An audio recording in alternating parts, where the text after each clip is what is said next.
Hi, this is Richard Edelman, and you're listening to The Trust Makers.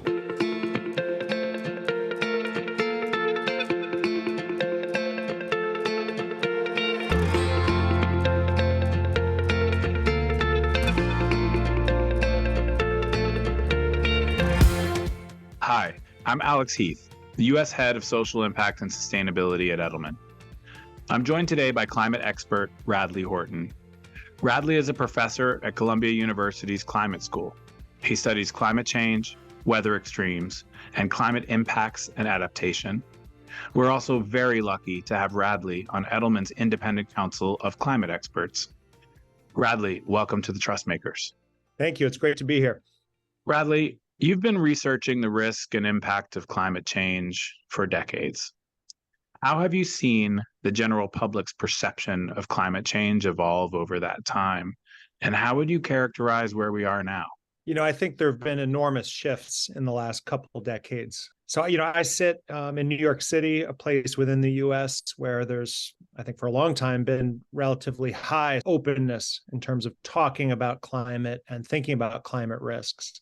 And even here, the shift has been enormous. Back, say, a couple decades ago, even just 15 years ago, when I was going to talk about climate change, I really had to kind of start from the beginning, building out the entire evidence base, the role of greenhouse gas emissions, considering all alternate hypotheses for how or why the planet might have warmed. And increasingly, when I talk about climate now, I run into more and more communities, not just in New York, but all throughout the US and globally, that are sort of like, yeah, we got it. We understand the science.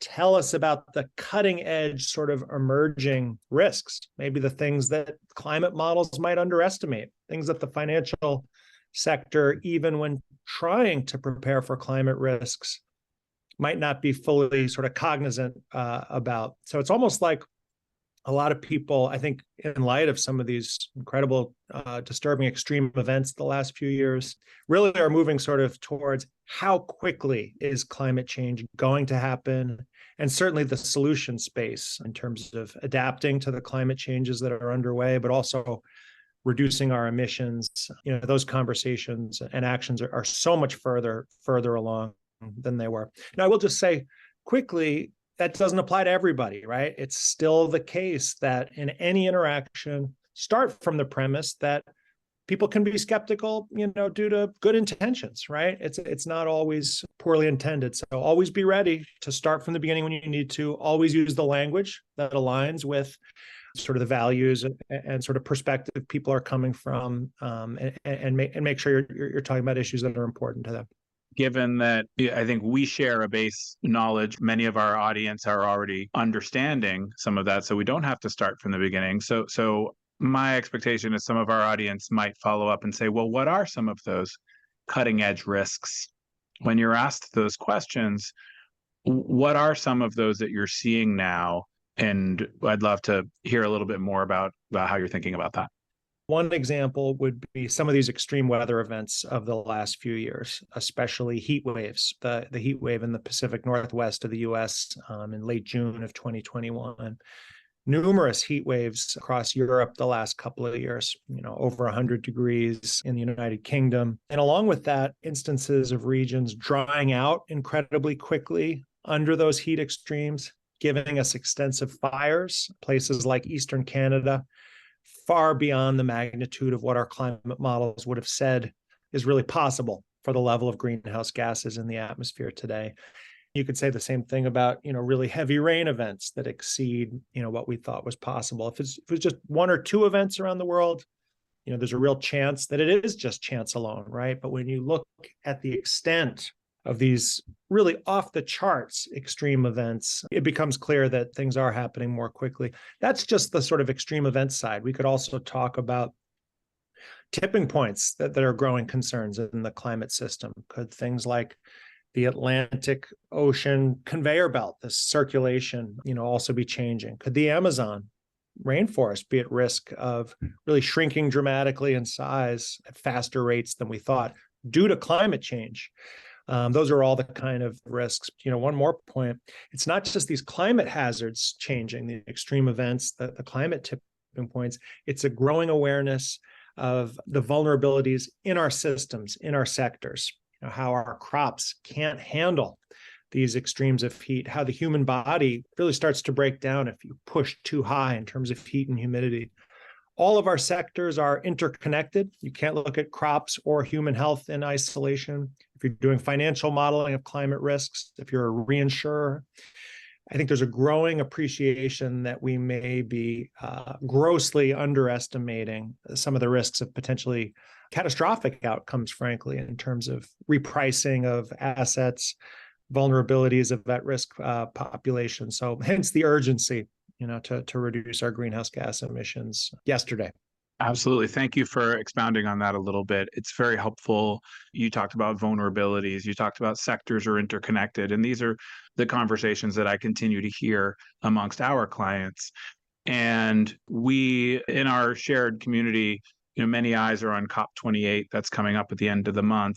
And in the lead up to COP, Edelman, we've just released the third installment of our Edelman Trust Barometer special report series on climate change. And you advised on that, and thank you for that. In the report, we found that an overwhelming majority of respondents believe that climate change poses a serious threat to the planet. You just talked about some of the ways in which it poses a serious threat to the planet. But no institution, we found, is trusted to do what is right. You talk about we need to reduce emissions, but there is no institution that we've found that's actually trusted to do what's right on climate change. And business specifically is not trusted, despite it being the most trusted institution in general, not trusted to do what's needed on climate. Why do you think that is? Do you have any views on business? And is it important for business to continue to earn trust in the climate space? I think it absolutely is essential that business continue to earn trust. And I think in terms of the reasons for that mistrust, I think it's in large part the perception and historically often the reality that if you in the past were looking to sort of maximize profit, there may have been perceived misalignment, right, between maximizing profit and some of these environmental outcomes.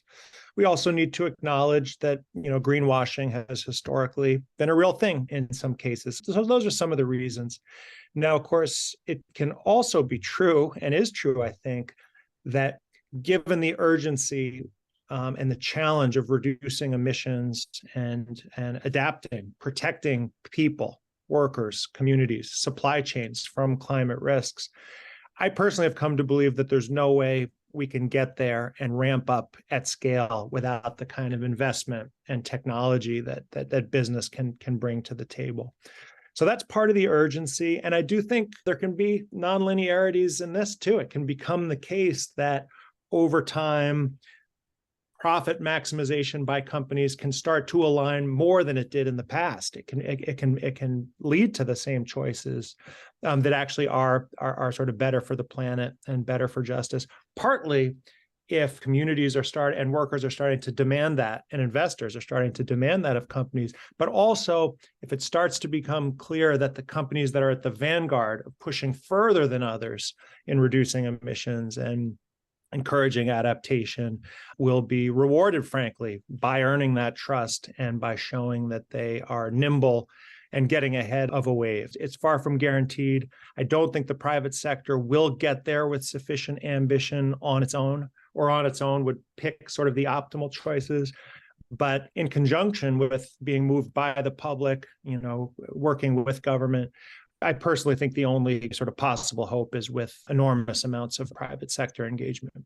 Enormous amounts of private sector engagement is something that I'm starting to start moving in this space. And I think you make an incredible point about how the private sector needs to do that, but also can't do it alone. Partnerships are essential. And as part of that work, there's lots of action that needs to happen. But as you also talked about, communications has to be sort of commensurate with that action. The private sector and other partners need to be able to talk to their audiences to bring them along. And that's how you're going to earn trust, and not obviously through greenwashing, but through action commensurate with communications. And in our study, we found, this was surprising to me, the top voices trusted to tell the truth about climate change are scientists and experts. That made sense to me. And a person like myself and friends and family. So what we have is the top two kinds of people that people are listening to and want to hear from are experts and their peers. As a climate scientist, as an expert, does it worry you that people trust their friends on climate as much as they trust an expert like you? I think it doesn't really surprise me. I think it's, to some extent kind of human nature to put more credence maybe in the person who's in front of us. I won't say that it doesn't worry me at all, right? Because I do think that we as scientists haven't always done a great job looking to connect and communicate our messages as well as we could in the ways that they will be best received with all communities. Obviously, scientists aren't the only group that deserves sort of blame in that sort of failure to communicate our messages. But listen, there are a lot of scientists who don't go out of their way to sort of communicate their research. It's a complex question. I would say that I think there are also a lot of ways to reach people. The scientific messaging, while very important, isn't the only way to motivate action. It can also be someone talking about the economic benefits of moving more towards renewable energy. The most challenging part of the question is the idea that there's always been this polarization, right? And these sort of smaller groups that can sort of feed back on themselves and get sort of further and further into silos where there isn't communication. So I do think it's important for the scientific community to sort of always be thinking about, how can we try to be having a dialogue with everyone and keeping some of those channels of communication open to the greatest extent possible. Easier said than done. But I think in the ideal world, there'd be a positive resonance between scientific messaging and what people are sort of hearing from their peers. We see in our data that people want more information on climate change. 67% of our global respondents say that they'd like their lifestyle to be more climate friendly. But the majority of them say that high costs, a lack of information, and a lack of support from institutions keep them from living that climate friendly lifestyle that they want. So there's this gap between their desire and then their action, but they have very specific reasons why they don't see that they can take that action. There are barriers here. So what kind of support do you think that institutions like businesses, NGOs, or government can give to people so that they can live more climate-friendly lifestyles? Around the world, maybe not so much in the US, there are still a fair amount of subsidies directly or indirectly towards fossil fuels. That's not something that's been eliminated. There's also still sort of ways that entities that haven't acknowledged how vulnerable their workers are to climate extremes or how vulnerable to their supply chains are. Some of those entities are still kind of being rewarded. So just removing some of those factors would help. But I think in terms of more proactive examples, like you're talking about, things like subsidies for encouraging electric vehicle use, for example, would be very helpful. Getting more messaging out about opportunities for employees, at home to convert to, say, renewable energy, electricity providers. Those sorts of things I think would be helpful. Obviously, things like facilitating the charging of electric vehicles, setting aside extra space in parking lots, encouraging public transportation use are all examples of the kind of things that would help. Another thing I think you can see in the Edelman data is that people do really care about the signaling from their company. Are they talking about this as being something that's important? So actions are more important than words, but words can be really important too. We talked about words are important in as much as they reflect the actions. Words without actions don't help much, but words in commensurate with action are necessary, because the action is going to become a beacon and show people where they can go and what kind of action that they can also take. But we need to bring them along with us and communicate about it. Our data shows that we need to change the way that we communicate, right? One of the major insights from this report is that people who are optimistic are more likely to advocate and act on climate solutions. So much of the climate conversation, it's been led by fear and doom. And even the language of words like dire, extreme weather events, it starts to feel negative. And when we look at the data, it says, there are a lot of people who are very concerned, but those who are optimistic about our opportunities in the world to take action and fight against climate change, they are more likely to then also advocate and act. So sort of optimism action begets optimism and action. From your perspective, how can we work to create and encourage more climate optimism? It is such a complex issue. As a scientist, one aspect is that a lot of our training is just report on the world that is. Don't try to shape an alternate world. I think that's one of the challenges facing scientists and where we need to be more ambitious. Fundamentally, we do have to describe the world that we see. And if that seems pessimistic to some, optimistic to others, so be it. But I think a next generation of scientists is stepping beyond that and finding a way to additionally, in their messaging, highlight those places where they genuinely feel that there is reason for optimism. And to me, the most obvious space there is the solution space, right? Solutions, as you alluded to, just taking any action, even a small action, can beget more optimism because they tend to engage us in communities. We see the sort of social binding sort of dimensions of people working together. And yeah, just taking an action, engaging with others can build more trust and make people not feel powerless. But I think to me, even more important than that, I just think if we look at the solution space, if we look at the narrative of how quickly the price of renewables have come down, how quickly the price of batteries have come down, I think you can genuinely make a case that there's a nonlinearity and possible tipping points that can work in our favor in terms of saying, you know, we could hit some of these thresholds where, you know, renewables just win out economically, you know, clearly over fossil fuels. We can also point to examples of sort of human behavior and almost kind of herd mentalities that can work in the favor of climate action. Groups of investors coming together and saying, we don't think it would be prudent for us to invest in those companies that aren't focused on reducing their emissions, that aren't, as I said a couple of times, protecting their workers, protecting their supply chains. Even just from the business perspective, that type of thing can feed on itself. Similarly, young people starting to say, we only want to work for the companies that are focused on reducing their emissions, focused on protecting their supply chains and their workers. So you see how the kind of social dimensions can be a source of optimism. Now, I do have to say, you know, as a climate scientist, that one of the great questions we face is whether that optimistic narrative that I just described, which I hope is clear, I really believe in, can counteract the justifiably negative and pessimistic aspects we talked about earlier around, is climate change happening faster than we thought in some ways? Could our climate models and our financial models be underestimating the risks we already face?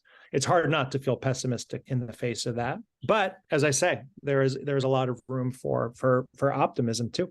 You talked about young people and how they're thinking about work. Who better to talk about young people right now than a professor? You're a climate professor at Columbia University. You're working with young people in university every day. You're teaching the next generation how to help companies and organizations address climate change. What's different about young students today, about this generation, when it comes to acting on climate? And is there anything that business should be aware of?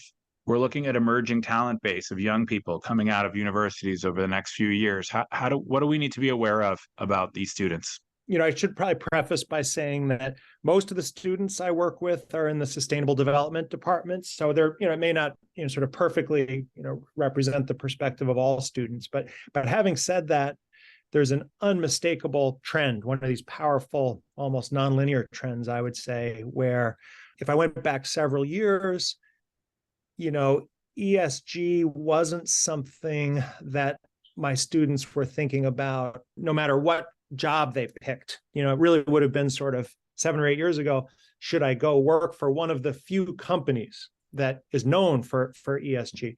Now you see almost in any choice of profession, that it's going to be critical to think about ESG issues. So that's one dimension, and just the sheer number of students who centrally talk about ESG, whether they want to do finance or whether they want to, go into a different sector. That would be one piece. But maybe signs of even more ambition, or one thing that I've noticed is I think we're not that far from the place where students might actually start picking their college, in part based on whether that college is practicing what it preaches in terms of reducing emissions and other issues, critical societal issues, for example, around environmental justice, racial justice. And I think the number of students who are moved by those issues now in key decisions like where I'll go to school absolutely soared. And that can lead to accountability. So clearly the same thing is happening when they're thinking about their first jobs.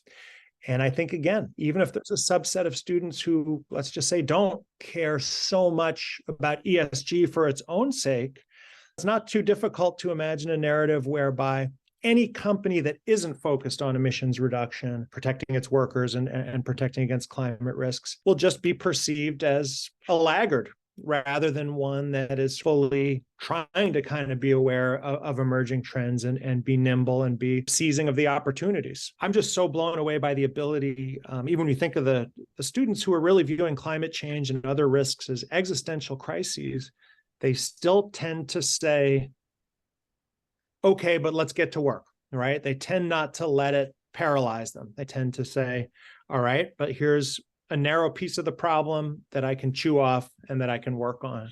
So I think that ability to sort of be aware of all the challenges, but not let it paralyze you, sort of circling back to what we were saying earlier about the importance of action, really comes through for me as well among students. Radley, throughout our conversation, we've talked about climate and weather. It sort of sits up above. It's about Earth systems and weather. And the other thing that you've talked about, though, you've mentioned a few times in our conversation the word justice. And you just talked about climate justice. And it strikes me that not always is the conversation around climate appropriately linked to the people that climate change can and does affect. So if you were advising businesses, how should business be thinking about climate and climate justice as sort of an integrated and intersectional approach? Yeah, climate and justice are so closely connected in so many ways. Who's been responsible historically for most of the greenhouse gas emissions, right? There's this difference between the sort of affluent countries who tended to be responsible for most of those emissions, but also who is most exposed to these climate hazards, the extreme heat waves, the coastal flooding.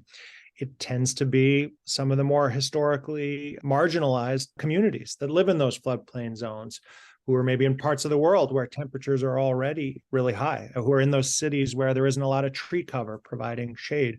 Who is responsible for emissions? Who's exposed to the most of the hazards? But even if you got to the point where you said, if two communities were exposed to the exact same air temperatures or the exact same flooding, of course, we find that historically marginalized communities suffer more impacts from that constant hazard, right?